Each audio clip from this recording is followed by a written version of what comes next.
All right. Rob said they didn't do this. We call the meeting to order. For a second. Can we go? I said, go, take your cameras. Do a tag team drive. What do you try? It's 10:02. We'll begin. The first item on the agenda is to approve the agenda. Any additions, deletions? Second. Okay, we have a motion and a second to approve the agenda. All in favor say aye. Aye. Opposed? You're good. The minutes from April 10th meeting are in your packet. I'll move on those, Mr. Chair. All right, we have a motion to approve. Second. We have a second. Any additions, corrections, deletions? All those in favor say aye. Aye. Opposed? Very good. We have a public comment period now. Do we have any people who would like to address the board? Very good. Treasurer's report. Commissioner McBride is our Mr. Chair. stalwart treasurer. Mr. Chair, there's 4 reports in your packet this morning from April, bills that were paid. I think the board chair approved those bills last month. I missed the meeting, so those are in there for your review. For the financial statement for this month, let's see, go to the first one. We'll go to let's go to cold testing first. I reviewed all statements, bills, checks, everything's in order. We have a transfer, $16,000 to KEDA from cold weather testing. If you go to page 7, which is kind of on the back towards the end, see a net ordinary income of $22,772.56 for the month of April. I think that's through the 30th of April, is that correct? And then flip over, and we have bills payable. One is a JLR bill, which is separate from Jackson Electric for $4,680. And then on the next page are the unpaid bills for cold weather testing in a total of $11,211.72. Everything is in order, checks are signed. I would move for approval of the financial statement and pay the bills. All right, we have a motion. We need a second. Do we have a second? Discussion? Questions? Clarifications?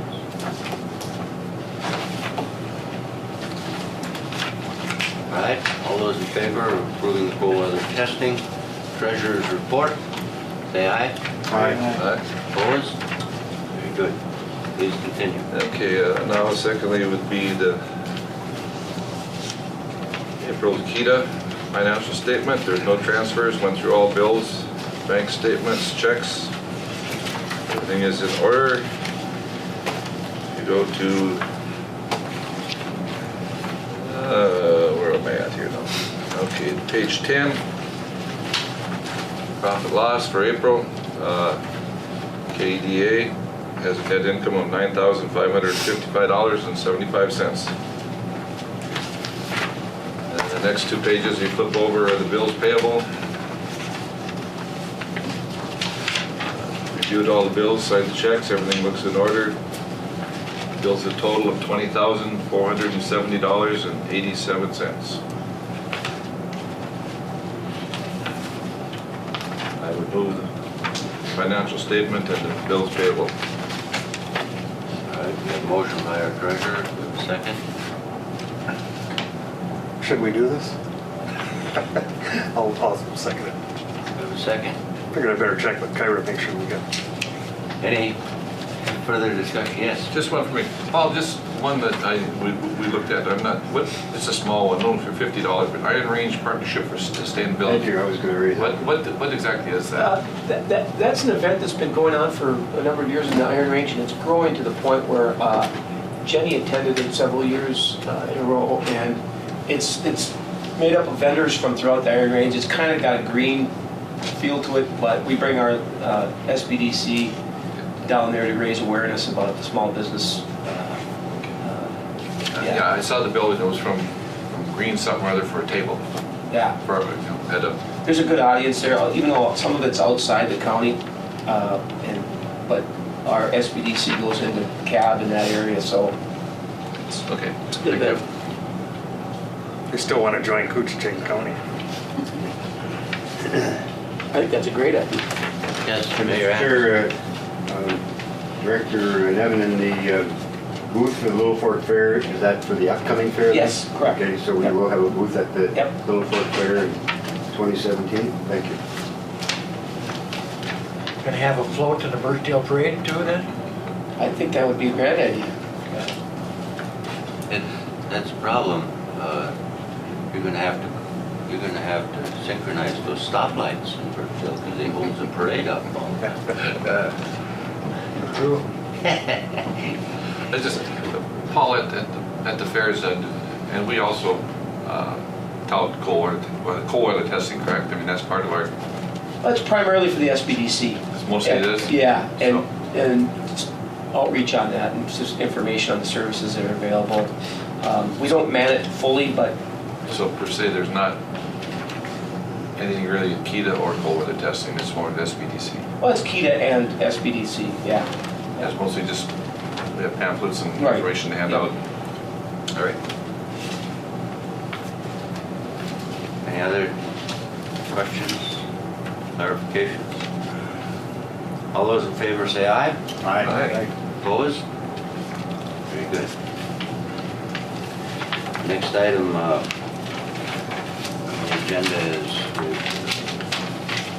International Falls Business Park. Nathan Hebbel. Thank you for being here. Yeah, thank you, Mr. Chair. Appreciate it. Members of the board.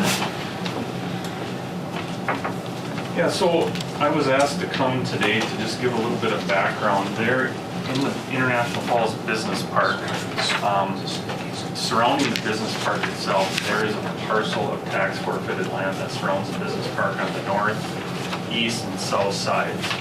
And the county had a request from one of the tenants in the business park to acquire a small piece of this larger parcel. So we talked about it a little bit, and we kind of, we were kind of the mind that, maybe if KETA were to acquire this parcel, that would be kind of a better long-term strategy. This parcel that's tax forfeited is not, it's not platted, and it would need to be platted. So, there's a lot of work and effort that would have to go into that parcel to develop it down the road. So, Director Nevin asked that I would come here today and just kind of explain the whole process to the board, if KETA were to be interested in acquiring that parcel. So at this point, the county board has classified that parcel as a non-conservation land, so therefore it is able to be sold or acquired either through public land sale or through a governmental acquisition, which this would be if KETA were to request that. So KETA would have to request that parcel in writing, and then at that point, then the county board would determine a market value of that parcel. Can we trust that KETA director is the question. Yeah. I bet, I just one Yes. question. Are there any mitigation issues here, wetlands, things like you, Paul, you been out there? Yeah, There are. there are. Yeah. Especially as you go to the middle area here, you can see, well, it's hard to see in this map, but like on the back end of Lot 2 and Block 1, it starts to Drop off. Yeah. I guess the other question I have on that developer, I've been working with him. Would this, would he still be able to do, how long would it take? I guess that's my question. Are we going to hold him up? I don't think he even minds being named, but I won't name him, but I think we all know who we're talking about there. And he's got an issue going where he needs that room. That's to expand his business. And I mean, it's a for sure thing for him. It's just a matter of getting this land acquired. And I mean, we talked about it. I'll just say to the board, you know, having Kita, I think that's a good idea because it is the business development park, and it makes it a lot larger area here in International Falls for future development if something comes. So, And being that it is that is all one parcel, it makes it a little trickier, to just lop, if the county were to directly to just lop off pieces of it. I mean, it really, Matt Glenn is here, he can maybe speak to this a little bit too, but it really makes sense to come on up, man. to have this parcel platted and developed right, and then there's a public process involved with that, so. Yes, so, the process that you went through on the last plat, the International Falls Business Park in there, you went through a platting procedure that allowed for public comment and also a game plan of how you want to develop the land as far as the size of the parcels, and you went through a significant process so that you could get it the way you wanted it. And so you could plan also for utilities, roads, and other items of importance to the development. So I think it's a benefit to have that review process again, through KEDA and through the city and the county. But because KEDA is the business, economic development agency, I think it makes sense as this was. Good back. Yeah. Thank you, Mr. Chairman. How long of a process are we looking at here, do you think? Any idea? I think you'll be able to do whatever you need to do with Rick, with the proposed developer. I don't see that as a big issue unless they're planning on building a building in that area. Okay. So that could continue unimpeded then? I would think so. I mean, as if the transfer occurred to KEDA could choose to say, go ahead as long as you don't put a building in there until we finish this process. Okay, great. I think that would satisfy him because that's, as I recall, you probably know more about it than I do, but he wasn't looking at a building right now. It was Right, it was access to be able to back and use that existing loading dock, and I think we've allowed him to clear a little bit of, with the understanding that we're moving in this process where we'll acquire it, and then he can pay for the additional property. But this would, to do this now, would just set things up in the future too, so we don't have to keep coming back and lopping off, chunks of this bigger parcel. So Nate, again, just the timing, how long does this process, once we request in writing, it goes to the DNR? Well, so we are going to have a land sale this summer, so we are already in.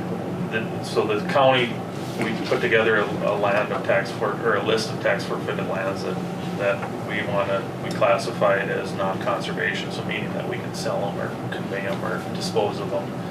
So that then sets in motion a 60-day review period for the cities that a property may be within the boundaries of, and the DNR, and that has already started. So that 60-day review period is up in mid-June. So after that, this could be done. So, Chair, just for Matt, now, we obviously had to have it surveyed, the initial plat. Would we need to do some additional survey work out there, and would we consider, again, as we've done in the past, maybe providing a small buffer area for the adjoining property owners? Is that something we've discussed? So through your review process with the city, you'll have a public hearing on that plat when that time comes, and you'll consider any comments, and then you'll make decisions as to how you want to lay that out, if there includes buffers, if there includes easements. Before that parcel gets transferred, I think there is going to be an easement recorded on Second Avenue East. You know, but, and any other easements that might come to light, I guess. But, yeah, anything can be done, and it's just a matter of whatever the wishes of the board are in the city and the county. Speaking for myself, you know, on behalf of those residents there, I mean, I'd like to see us be proactive and in our initial plan include some buffer. I mean, every time we do a project, this issue comes up, so I have no doubt it would here too. Sure. So we might as well just get ahead of the game if we could.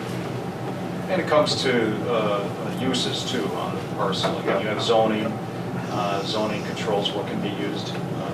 You know, right now that parcel that the county or the tax forfeited parcel is what is it zoned right now? I'm not sure. I think it's just public. Open space. Yeah. So it would have to go through a rezoning process too through the city to be used for the business park also. You know, as a development. I mean, I don't see, you know, the county or KEDA allowing for someone to, you know, create a turnaround as a conflicting use now, but if there was going to be buildings, you have to go through that process. Business parks, you know, I think of Northville, how many years ago did we build that? 23 years ago or something? 2001? Yeah, that was before your time. We never have been able to get anything there. In Little Fork, we were looking at something there. This one obviously has more potential. We've got some activity already, and we've got a developer who needs the space. I'm fully supportive. I mean, I just think it's the best way to do it after talking to Nathan. And Nathan, how much additional acreage would be part of this? That remaining, you know, it's not, like I said, it's a pretty odd shaped parcel. It's basically three-sided, but I think in aggregate it's like approximately 16 or 17 acres. It's bounded to the north. I think it's 21st Street to the north. Can you lay out exactly where it is if we're talking either on your map or on this one? Yeah, you got a bigger one there. I think it might be helpful to hold that up. Because I'm a little confused as to what property is tax forfeit right now. So the parcel that's, Now, this is about the present developer, the developer presently has, This and this. and this, okay? Yeah. All right. So the north boundary, as you can see this opening right here, there's a ditch that runs through there. There's a platted street that runs through there, so that's your north boundary. Your south boundary is actually on the south side of Koochiching. On the south side of Koochiching building, and it's probably very close to where the edge of the photo extends. And then there's a chunk that's 200 feet wide by 433 feet in size. That's the Koochiching building. That's taken out. So generally speaking, it's this strip to the south of the business park, minus where Koochiching is, this chunk to the east of the developed business park here, out to Second Avenue East, and then this north strip up here. So it's all, you know, it's this surrounding parcel. Sorry, Mike, I didn't turn it up. Start again, Nathan. So it's basically this strip to the north. So in yellow here, outlined in yellow are That's already platted. That's yeah. the platted business park currently. So it's basically this strip up here, Yep. all the way to Second Avenue East. What is the width of that about, you know? It's going to be about the same width as these lots. About It's about 200 a couple hundred feet. Okay. Yeah. And again, this line hasn't been exactly determined yet. Through that survey, you would determine that line. And all right. And then all of this, basically, except for where Koochiching has their parcel carved out, and then down to the south, all of this wooded to the south here as well.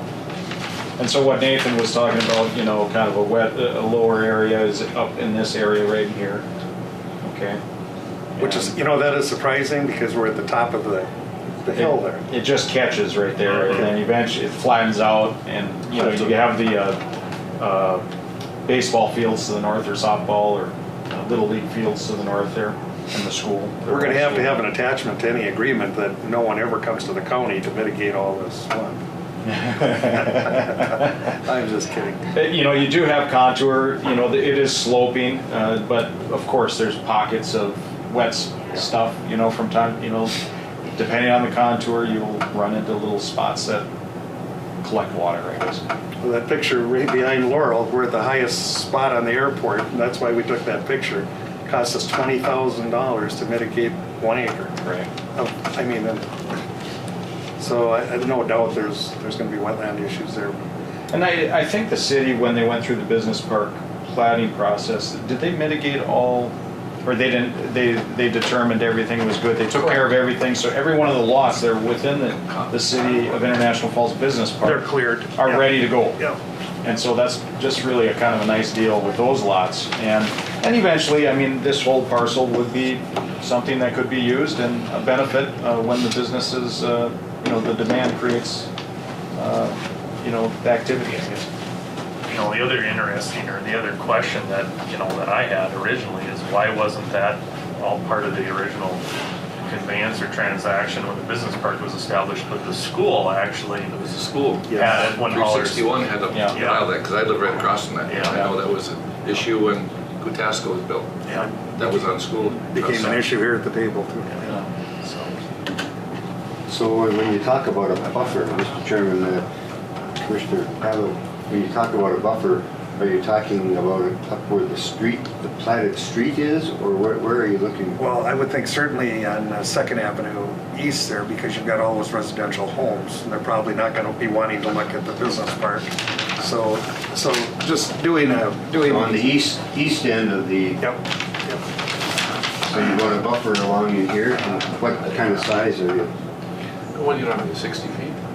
Well, so I've been studying this quite a bit, but there might be a. Improvement we're thinking about in that area. That's correct. A highway easement, would be good to record in there, and it's probably could be 75 feet from the edge of the street or something like It's that. actually a county road, second County Avenue. state. So I don't know how wide our right of way is. There's a recorded easement, but it's not real wide there. It's On On that side, on that side, yeah. because the road moves over. yeah, it's wider on the west side, but there is an easement running through there. But I think we're going to propose having a little wider, extending that easement a little bit. But when you go through the review process, you can decide if you want to add in additional buffering or anything like that. I think, from a highway standpoint, we want to make sure we have enough for any improvements to the road, future. There is a slope running down on 2nd Avenue East, and, the slope is just basically covering what they're using right now. If there was ever any expansion of that road, it's important to have that easement in place. like Matt mentioned, through the platting process, that's where you would really look at all of that stuff. You develop, if you were to develop or plat these other lots, would you tie a buffer easement to those? And there is enough area there running east to west between 2nd Avenue East and the edge of the business park, the east edge of the business park as it's laid out right now, that, I think you would still have a lot of room there that you could utilize if you so choose for that purpose. I envisioned that this street would, access maybe a couple more lots here. This street would access a couple more lots here, and this street would access a couple more lots. I mean, that's just a thought process. You guys could do it any other way you want, but those are all,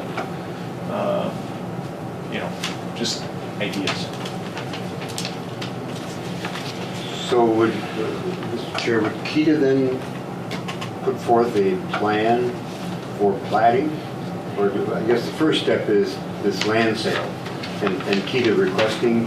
KETA would request it because then, that would be it would be a more, I think a better avenue to go about developing this versus, if we were to just sell it, there would be, it'd just be kind of just selling the parcel and that's it. Where this would be a more formal development going forward. But you would have to put a valuation on that. On that parcel, Yeah. yeah, the county board would have to. Do you have to do the entire, or can you do it by a portion off parts of it, or do you just? I think it would be a lot smoother just to Do the whole- do the whole thing. Because then, whatever, say down the road 10 years or 20 years from now, we're faced with it, you know, Kita would have that whole, basically that whole chunk then. The other thing to keep in mind is Highway 53, the entrance corridor is going to be, there's going to be some significant work done in 2020. So that will be part of this too. I mean, and we've got to improve this road at some point. If we get any kind of serious daily activity down there, this road's going to have to be improved as well. So there's a lot of things to consider as we move forward. But the fact that, you know, after long last, we've got some activity in there, I think that might lead to additional, my hope is it will lead to additional activity. Just one other thought, if I could, Mr. Chair. I was just wondering, we shouldn't have the wetland delineation done up front too? See, what do we have to work with there without... Yeah, this work's already been done on these. Right. But and I don't know if there's been some just cursory work done on the... I can't answer that, but you could do that all, you know, once it's transferred to Kita can move forward with all the plans and kind of lay it out. I'm just thinking, you know, speaking as a Kita board member, we don't want to grab a piece of property that's completely wetland either, because it's a huge, we're looking at huge expense and very difficult development if that's the case. And we're struggling right now, Brian and I and the rest of the board, to find wetland acreage that we can use for mitigation. I mean, it's you know, it's a huge challenge.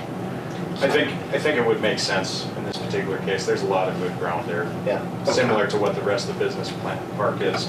There is wetland ground, but this is a good extension to the business park. Okay, good. And it would make sense. Because we didn't have a lot of difficulty with the original parcel there. So. Right. Yeah. And the other thing too is when you do have some money invested in the development, I think it makes sense too, as you look at potential users, that there should be some value for those lots, rather than, I know we've had a policy where we've given them away for $1, and you know, that's to spur some, but when you set a precedent, but I think you can justify going forward that we've got some money invested in this, and there's going to be, you know, we are set up because the infrastructure is in place, and we can extend it, which is a lot cheaper than trying to put it in there in the first place. Commissioner Hansen's been around for some of that. This time, it makes sense to get this developed. I mean, it's one of the few parcels within the city proper that aren't developed and that are available with pretty much all utilities fairly close. It makes sense. You got this little block in the center. Why does it do the whole thing? Let's get it developed and make it a lot more attractive. Or have it all under one roof. Yeah.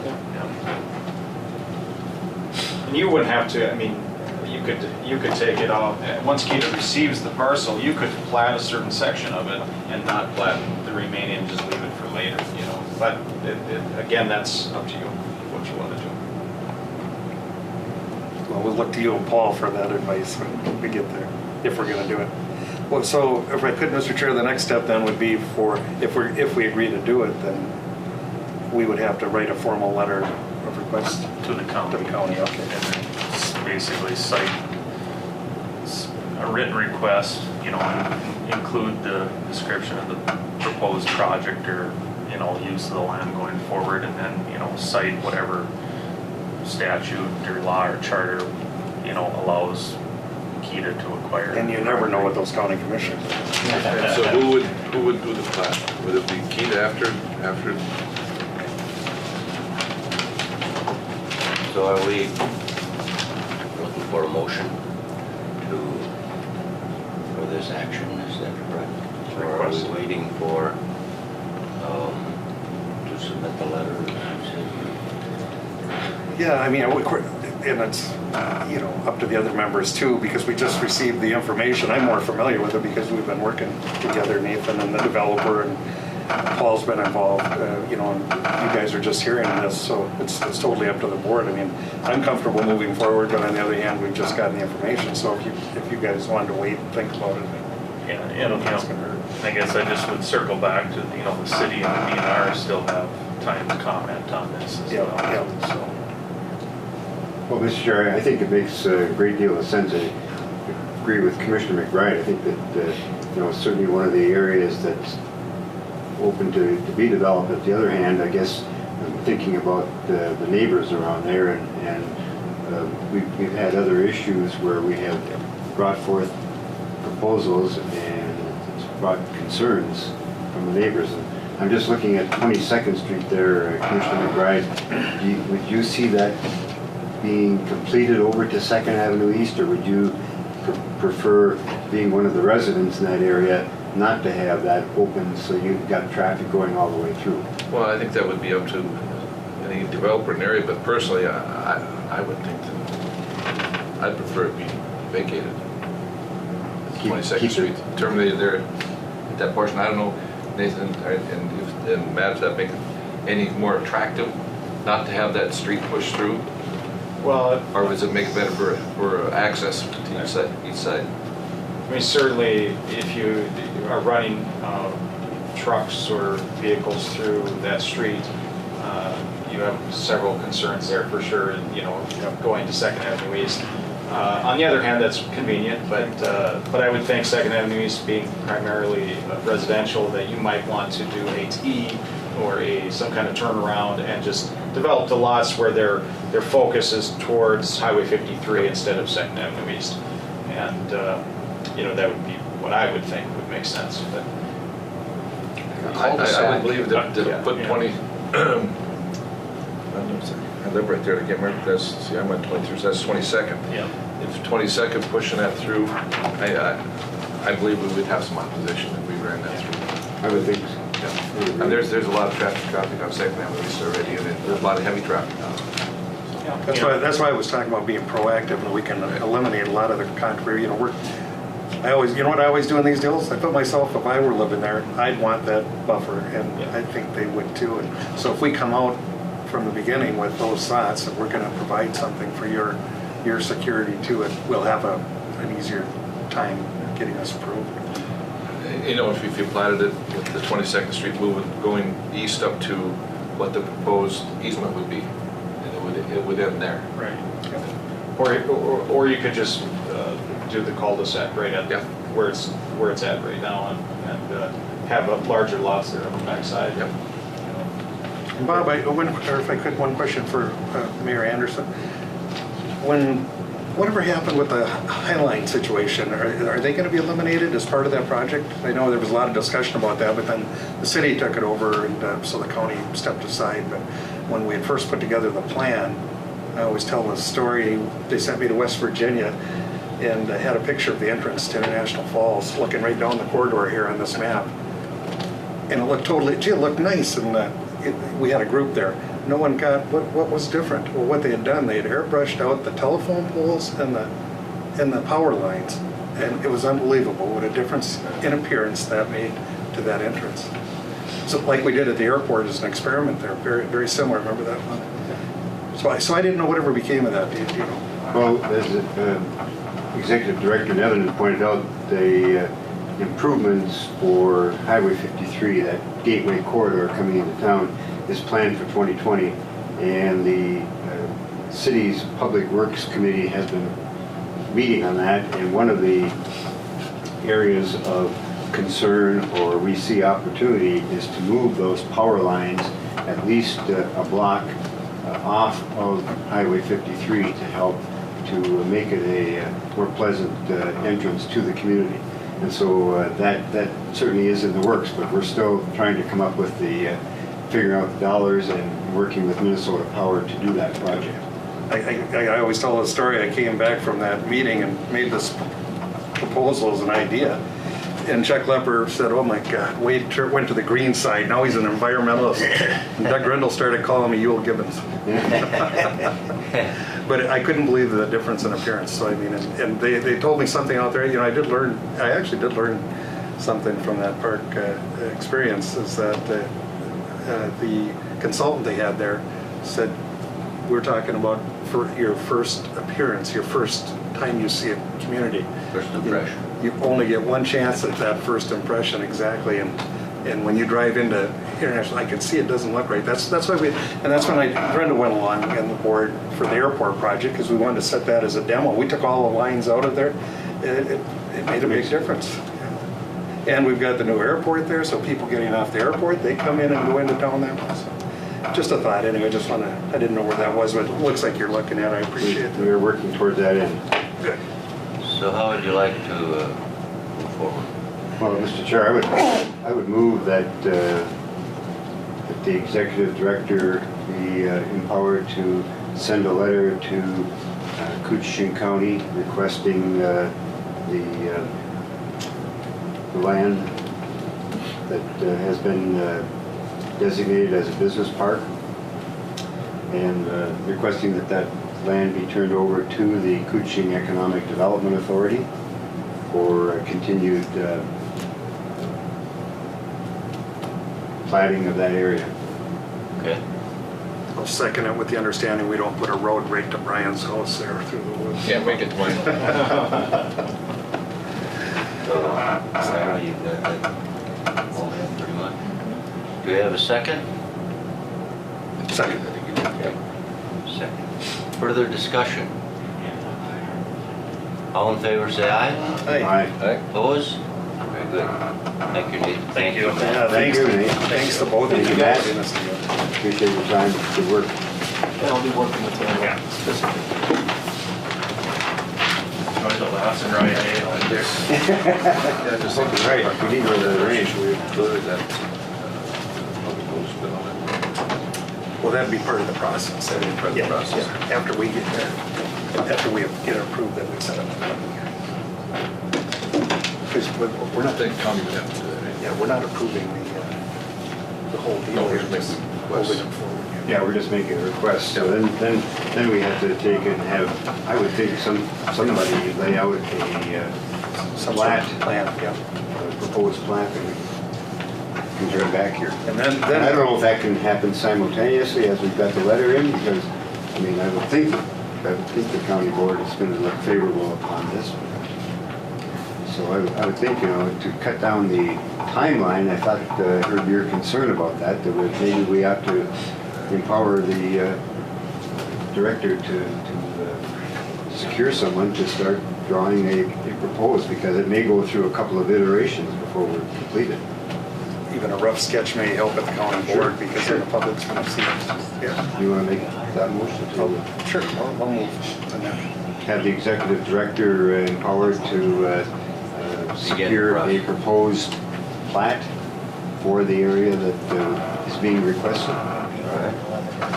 So we have a motion by I'll second. Commissioner Pavic, seconded by Mayor Anderson. Further discussion? All those in favor say aye. Aye. Opposed? Carried. Thank you very much. It'll help, because then we have something when we meet with the public. I'll show them.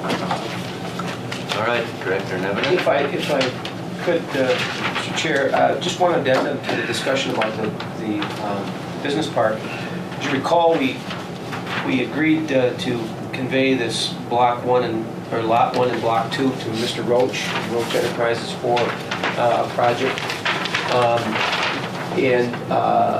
There was a little confusion about, in the past, what we've done is let the attorney drop the quitclaim deed to convey that to the owner. It fell through the cracks in terms of the process, but we now have an agreement that we're going to be signed so we can convey that. Mr. Roach has been doing some work on here, and he said, I don't think I ever got the paperwork, and I just assumed that we turned it over to our attorney. So we are working to get that clarified and get that parcel technically squared away and conveyed properly to him. So that's in the process as we speak. It's on the agenda for the city council tonight to complete that. What we found out was, while Keita was conveying the property in the first go-around, the city maintained the streets, which makes sense. But there was confusion about who had to convey the property. Was it the city? Was it Keita? So we've got that point clarified. Again, thanks to the county staff, very helpful, and the city staff as well.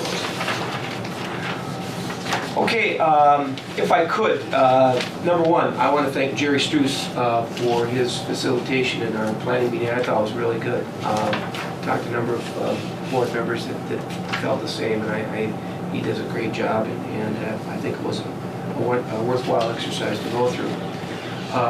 Number two, before I get into the director's report, just referencing last month's meeting, when we talked about, I had an article from the Duluth News Tribune that featured the new Duluth intermodal facility in conjunction with CN Rail. There was some discussion at the end of the meeting, very kind of just conversational about, what that could mean to the city and the county. And I think Commissioner Norby said, well, instead of seeing 17 to 23 trains, he's heard it could be almost up to 30.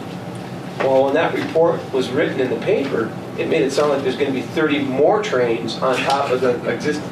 You could read it that way. Yeah. And so when that was in the newspaper, I got 3 calls, one from CN, 2 from the Duluth Port Authority. People were, their hair was on fire. They were a little, we have to explain to the neighbors, it's not 30 more trains. And I said, whoa, no, we were making a comment about the trains going through the Port of Rainier. And the CN guy still pressed me, well, where'd you get that number?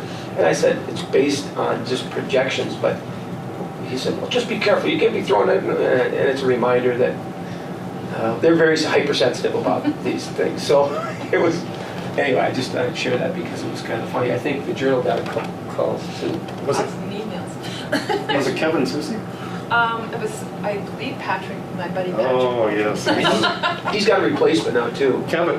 No, and Patrick does. Patrick's being relocated and got a replacement. I didn't say anything. I didn't do that. So, Well, Kevin said if we have any issues or problems, get a hold of him, and he'd be glad to even come.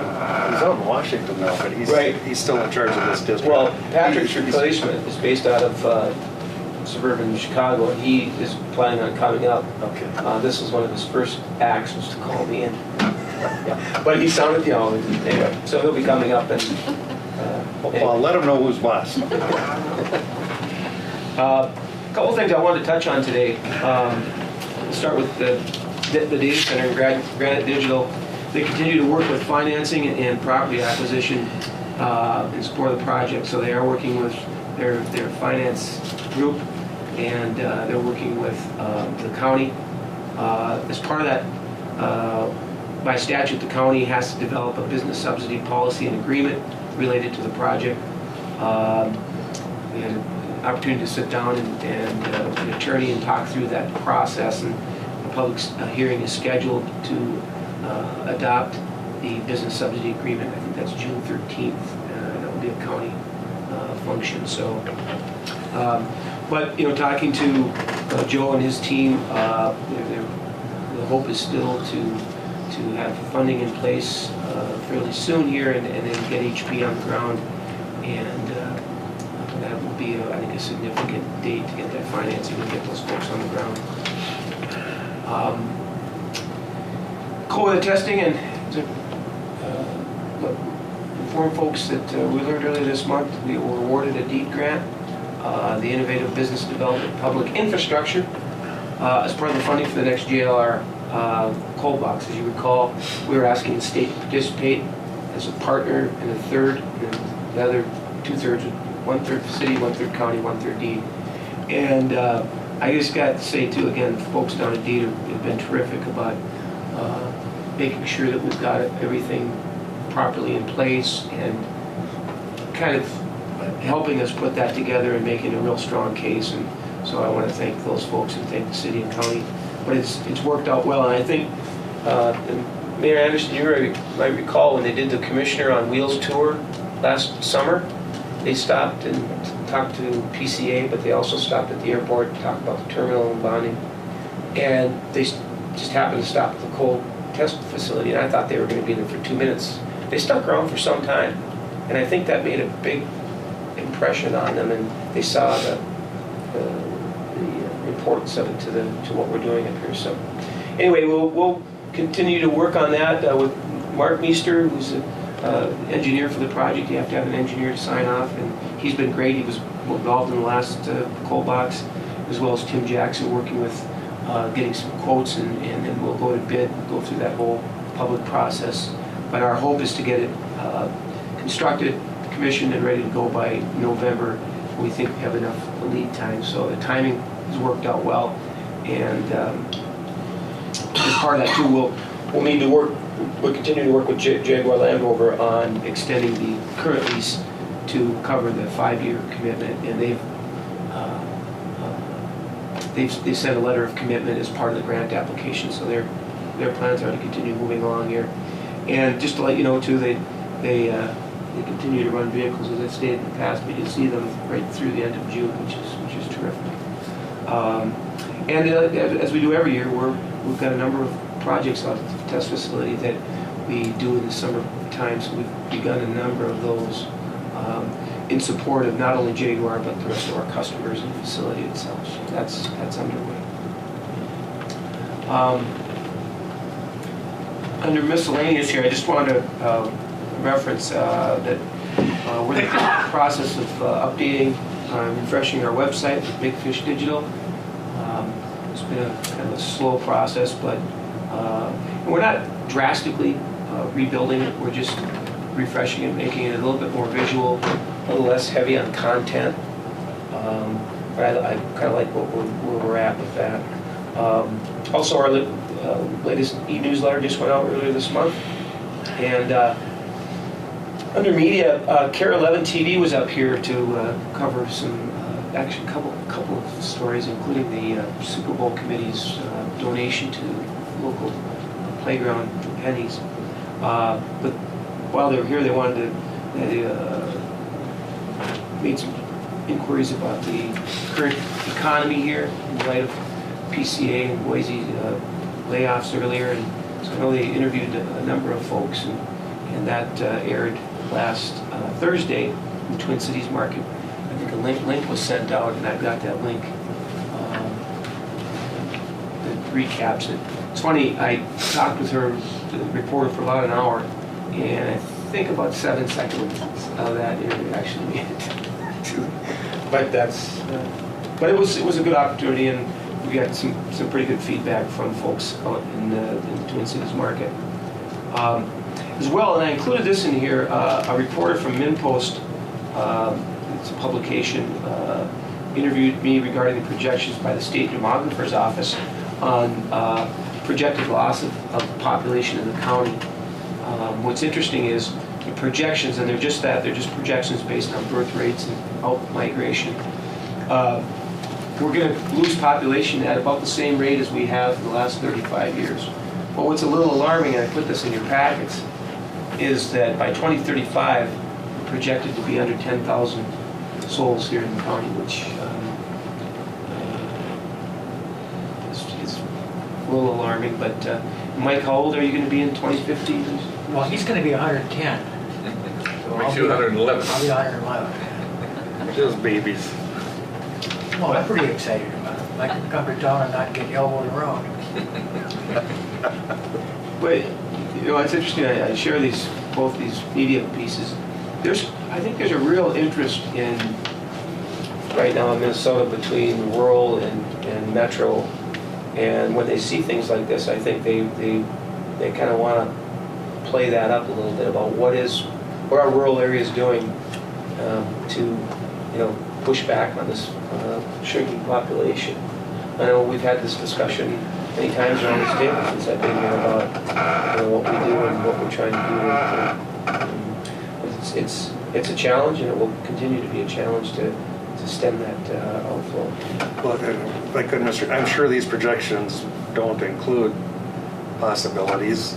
PCA leaving, for example. Bob and I had that conversation, and without the right economic environment here, they would struggle, and it'd be very difficult. And look what happened to Fort Francis.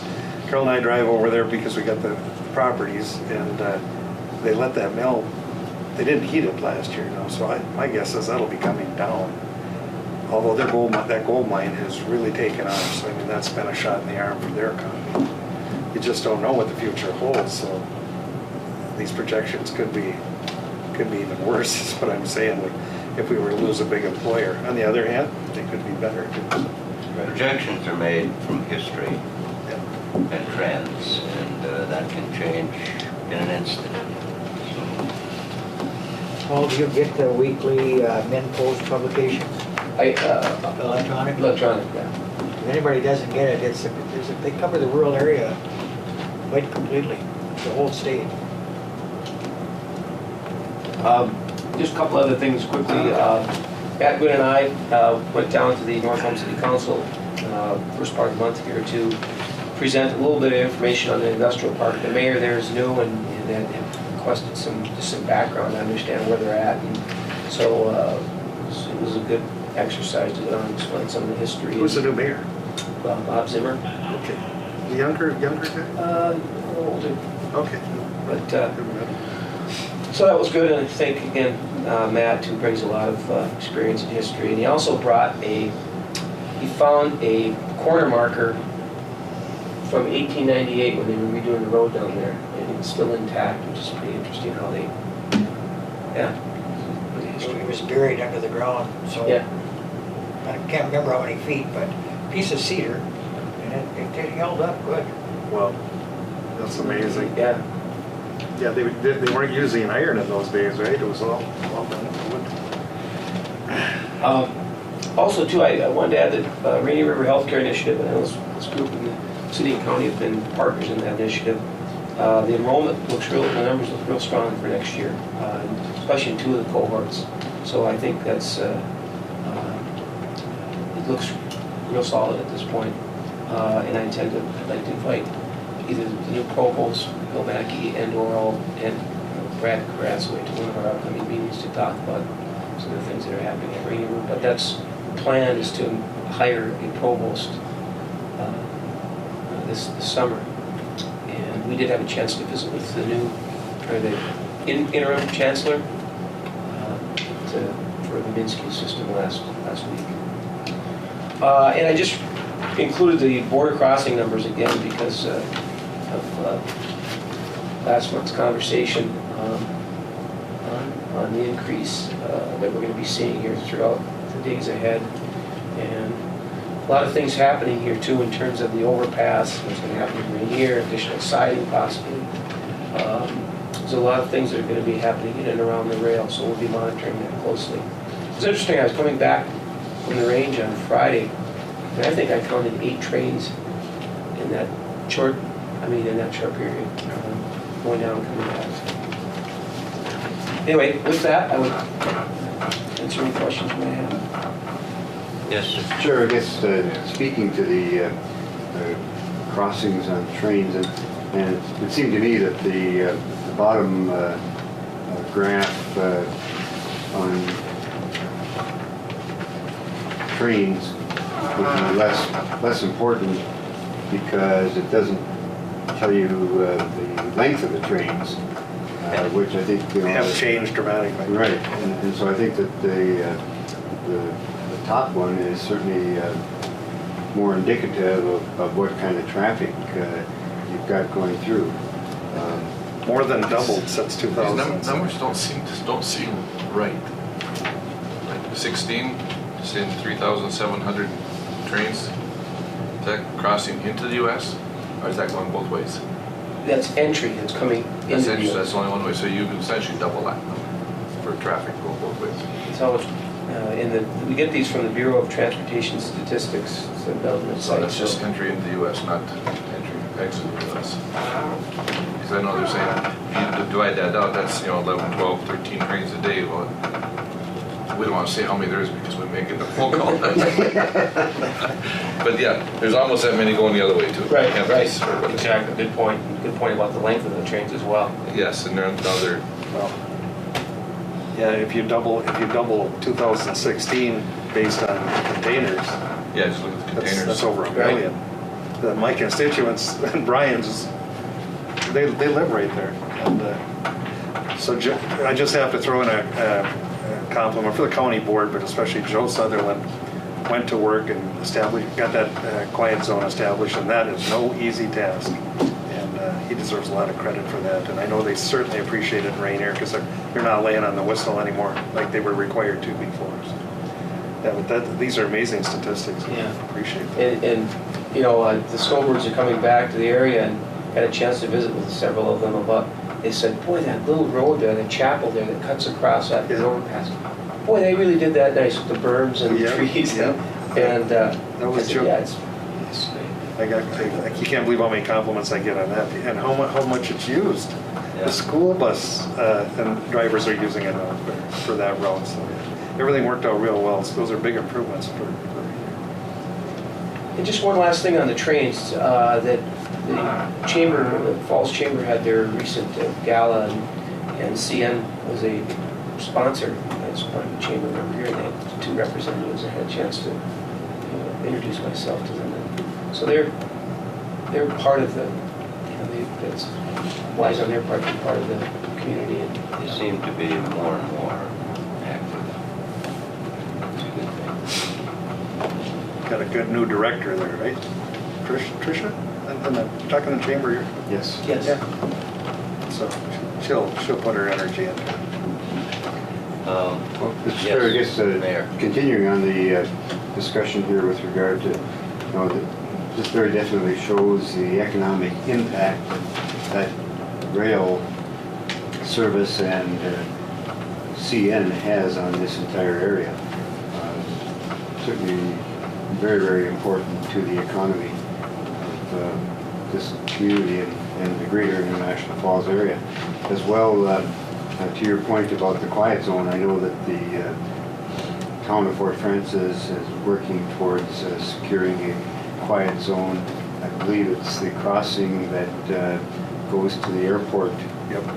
Right now that they're working to reduce the noise there, the horns there. My friends on the Canadian side, that live in the East End, of course, they appreciate the Rainier one not going. They cut it in half, but you're right, that's the other place they have to use it. I hear it every morning.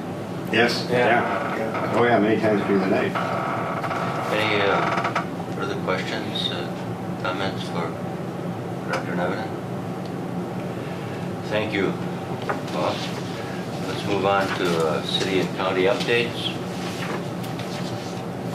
We'll start with the city, with Mayor. Well, had the opportunity last week to meet with Jordan Metza, Congressman Nolan's office.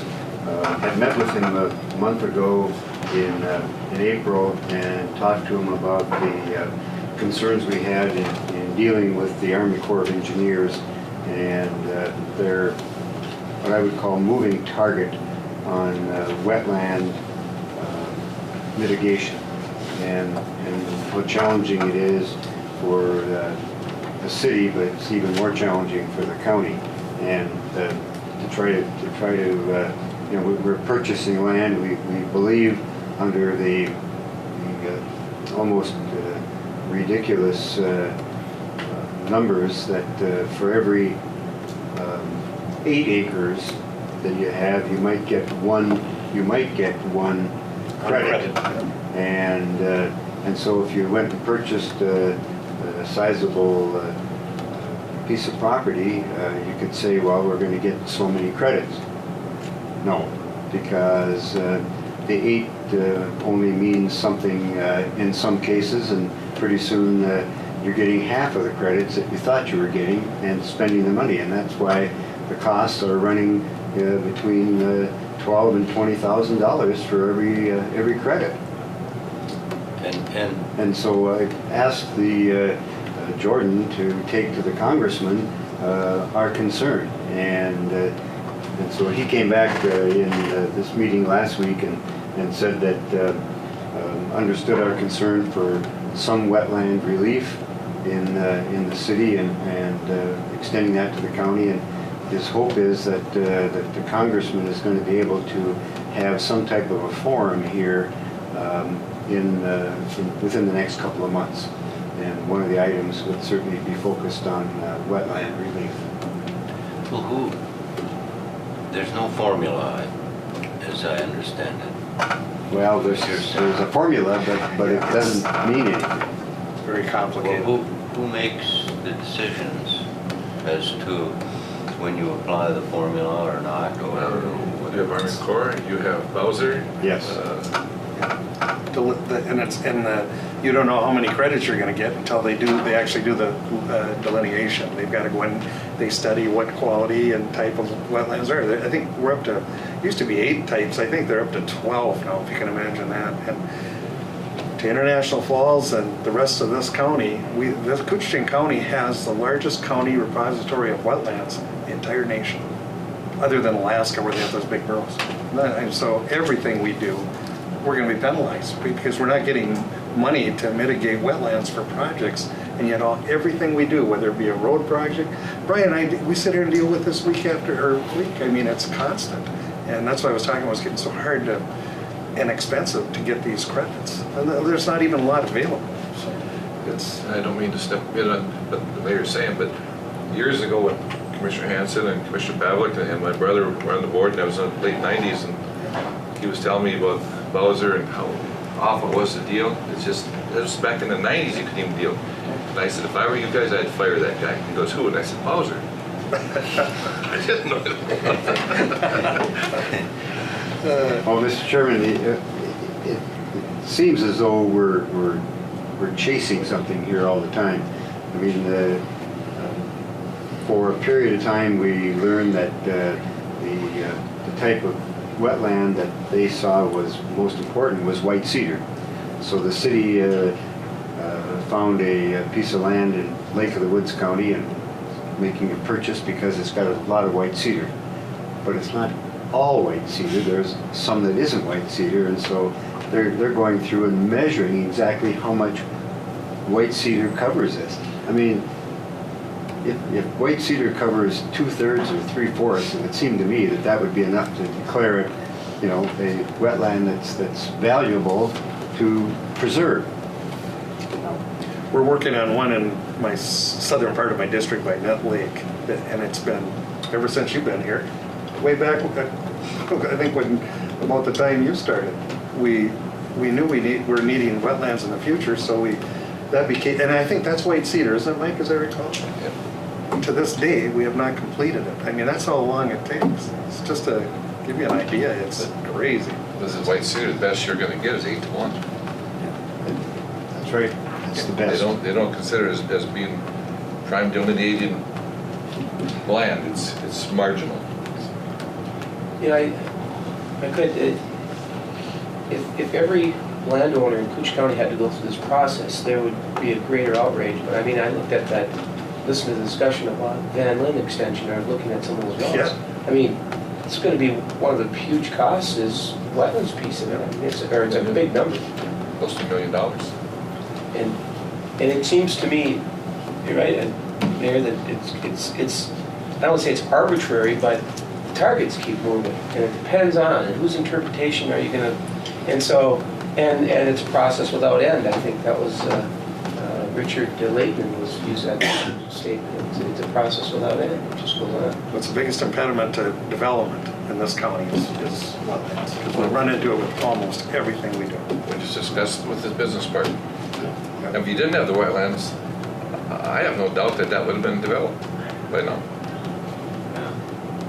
Mr. Chairman, Yeah. further, I'll move off the wetlands crying and move to the bonding bill. That this is the last week of the legislature. Maybe. Maybe. That's fair. But the House has put forth their proposed bonding bill, and it's half of the dollars that the governor's, it's a $600 million, where the governor's is a $1.2 billion bill. And but my understanding is both the airport and the sewer project are in the House bill also. Yes, they are. So that would say that we're in the House bill, we're in the Senate bill, we're in the governor's bill. And so we've got somewhat of a chance, if there's a bonding bill, of being there for those two very significant economic development projects. So we'll keep our fingers crossed the rest of the week here and see what comes out of that. The last thing on and hopefully we'll be successful with those two items in the bonding. But if we're not, they will lose their status or standing because the new biennium starts next year, and so I just received a Who will lose their status? Both of those projects will no Oh, okay. longer be considered All right. in the future bonding bill. Yeah. It's time Because expired. for the 2018 bonding bill, which the Commissioner of the Management and Budget has sent out his budget instructions, we would need to resubmit both of those projects and start the process over. If they're not done this year, we have to start the process over. And so we have to have those requests in by June the 16th in order for them to be considered For the next plan. for the next bonding bill consideration in 2018. And the session may not be over. but- Well, that could be part of it, but you know, I think both the city and the county need to probably get our heads together here just as soon as the session's over. And if there isn't a bonding bill, we need to take and make application again for those two projects with the management budget. Sure. So I'm wondering if that would affect our wastewater project too. We'll have to find out. Any other? with that, that's all I have for Thank you. the city. Thank you. We feel a County- lot better now, Bob, after listening to you. Any county updates? The hill just keeps getting steeper. Come with Birch, Tim, come with- Well, I've got one, Mr. Chair. Okay. I had usually I don't bring these things out, but I had a request from a constituent, wanted to know what the county does in terms of giving economic development assistance to the cities in Koochiching County, which is something, at least to my knowledge, there's no other county in Minnesota that does this, but because, especially the small cities struggle. And so a number of years ago, and Commissioner Hanson was around then on the board, and even before that, we had discussions when Joel Mager was here, and Larry Cheesink, and of course Chuck Lepper, but we started an initiative where we gave all the cities a bit of our KDA money. And at that time, I think it was $5,000, and International Falls got more, of course, because of bigger population. I had Jenny run the figures because I'd been asked this question, and I was even surprised how it's grown. But I want to tell you what we allocated in this current year. International Falls, $58,471, and that's KDA money, timber receipt money. We go through everything that we can utilize to try to give some to the cities. So adding that up over the years, that's substantial. The smaller cities, Big Falls gets $17,827. Little Fort, $19,993, and North Home and Rainier, $17,827. So I think some of the smaller cities, I don't bring it up much. Maybe Mike did when he was here. I mean, it's just part of the budget. And even the city of International Falls, I don't think all the councilors even on the city councils realize how much aid they get from the county that you wouldn't get in any other county in there. To this point, we've always been able to maintain it when we set that up. Of course, it has to be revocable because you can't tie the hands of future boards. But for all these years, it's been a long time now, like I say, back in Mike's day when he started, that we've been able to contribute, and it's grown that much over the years. So I just wanted to point that out. Very good. Anything else, Mr. Bell, Commissioner? No, I'm still depressed from the wetlands. Commissioner McBride, any updates? Oh, there's a lot of things going on. It's hard to sleep in that, right, Commissioner? Yeah, we're busy. That's for sure. Anything from the west part of The end of the rainbow. Well, thank you, Mr. Chair. Today's the last day of sturgeon season, and since I've been alive, there's never been that many anglers after them. Just like a small village where I live, and it's not just there, it's the entire length of the river. It's just amazing. Sometimes it wasn't good every day, but I know that this weekend I had a neighbor catch 5 fish over 60 inches. Now, you can't keep them right now, but there's still people there. Walleye fishing this weekend was exceptional, at least where I was. If anybody And I think the county board in particular, if you get a chance to really look at the avenues that Minnesota Power, rather than just pictures, have made for their new line, I think it's going to be really important, because I know that there's going to be a financial benefit, but when you see it, I think you'll decide that there should be. I mean, it's an 89-mile scar, you know, and it's going to be there, you know, through 2050. So, you know, I'd like to see you take a look at that. And of course, on the 4th of July and the first week of July, the National Association of Superheroes are going to have their annual convention in Birchdale. That's fitting. And they're going to take part in America's Parade and join us for the world's greatest potluck. And of course, you were all invited too. And, you know, if you feel like dressing up or be a superhero yourself, you're certainly invited. We would showcase you.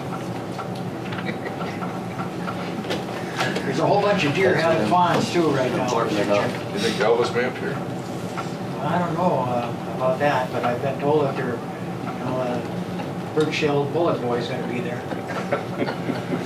Well, just, and today's, today, pay your county today, we need the money. Today's the 15th, correct? First half taxes due today. I remember when the county used to donate to each city for their parades. One time we had there was a budget crunch going on. It was the first thing to go, and there really wasn't very much money. I would think that by now they would have reinstated it. Wouldn't you, Commissioner? No requests? Can change that. Can we, Mayor? Indeed. Further comments? What, you mentioned property taxes? Yeah, they're due today. And first half due today. First half is due today? Yep. That's why there's so much activity down there. Yeah, they're busy. Yes. Mike, are they, is there a conscious effort to try to count the anglers or visitors to that western part, to the recreating on the river? Is anybody counting them? I think that there's a Creole census that is ongoing, particularly that time of year, but maybe it's not necessarily just restricted just for the amount of people. And there's license plates from long way away. Yes. Just one comment that Mike touched on with the fishing. If you notice, the legislature has, I guess they agreed not to accept the request from the DNR for their license increases for fishing and hunting and for further funding for the DNR. And it was supported by every outdoors group in the state of Minnesota. Yet the legislature has turned it down because they considered a tax increase. So one of the first things we talked with Commissioner Landwehr was this Creole census on Rainy River and Rainy Lake. And if it's not, they don't get the increase, it's not going to be funded. Those things are going to go away. And the sportsmen agreed to support it. But I just do not understand. The parks that the county supports, at least west, have never been used more than they are right now, ever. So I mean, it's a good thing. Appreciate you doing that too. All right, further comments? We have any public comments? Comments from our visitors? The next meeting date?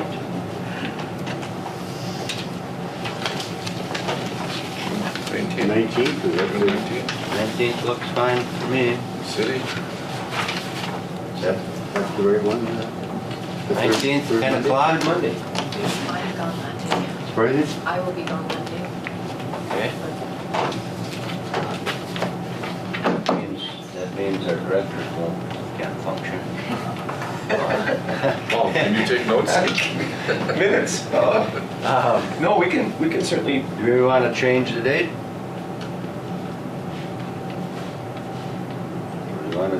anyway, it's up to you, Paul, you're the. We can keep meeting on the All right. 19th, yeah, that's, It won't be the same, but And that would be at the city. Kyra's gonna be crushed when she doesn't have to wait minutes.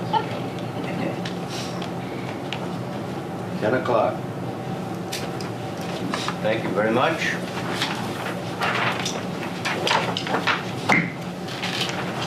Tried to pick up some need a motion to adjourn or? colored posters. We don't need one. Okay, good. The meeting is adjourned. All right.